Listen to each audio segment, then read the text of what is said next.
Hello, my name is Dan Johnson and welcome back to my channel. Today I'm going to be reviewing the recent Fugitive Doctor box set. This one is called Dead or Alive. Back in January we had Most Wanted, which was Joe Martin's proper debut to Big Finish after appearing in Once and Future. And this set continues the running thread that has gone across these two box sets.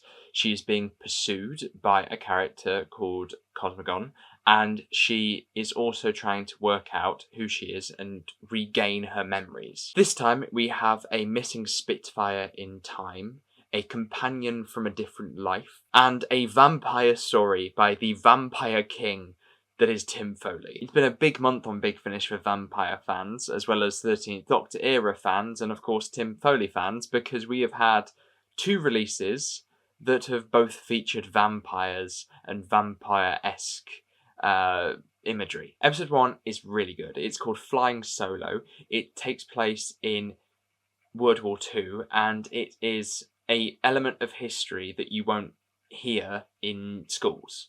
And for me personally, it was nice to see that explored and sort of be educated on something I had no idea about. It actually got me thinking about how schools don't really cater to anything other than a very British Empire-like stance on history. But anyway, it's a fun idea and it's executed really well. It kind of allows you to have this chase element that seems to be like the running thread with these box sets, but also allows this story to stand alone by itself. In episode 2, the Doctor arrives on a junkyard, a lot like the Doctor's wife, and it explores the Doctor's past a little bit in this one in terms of her companions and having old friends. I really liked the character played by Alexander Faros, who I thought was doing a really good job, and I found his ties to Division really interesting, and I thought that was going to lead somewhere and be something bigger than it was. He's just this very desperate and loud villain,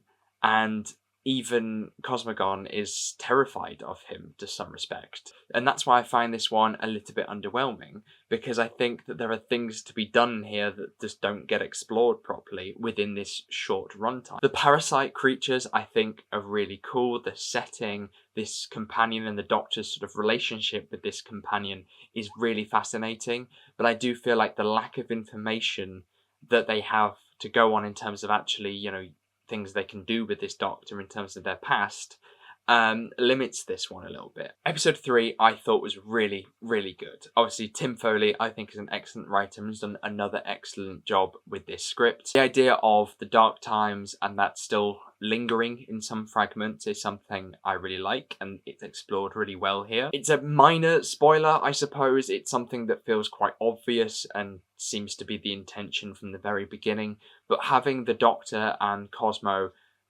talk to each other and be stranded on this planet and having no real choice but to work together, and through that they're able to learn that they have a bit more of a mutual respect for each other. They see each other's sides, and I really like that. I think that that's what makes this episode a really fun adventure. And before I ask if I am satisfied by the episode or not, I thought it would be worth mentioning this again. I mentioned it in the previous review that I did for Most Wanted, but I think it's still relevant, and that is that I don't feel like we're going to really get answers for anything.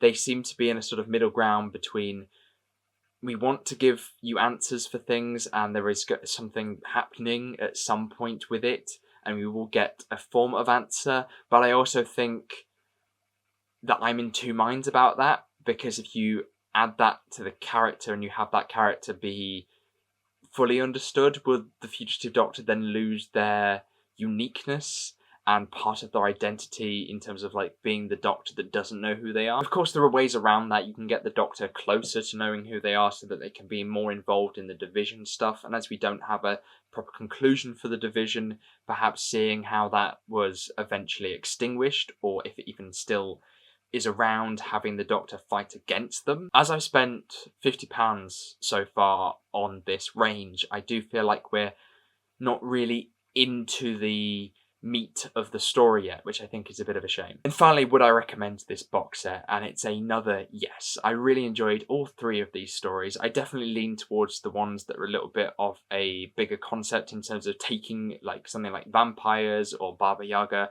and adding the Fugitive Doctor's skin to that and adding in that sort of running thread of this chase between the Doctor and Cosmo. And I really enjoy the world that we're in and the fact that it feels sort of timeless and out of time.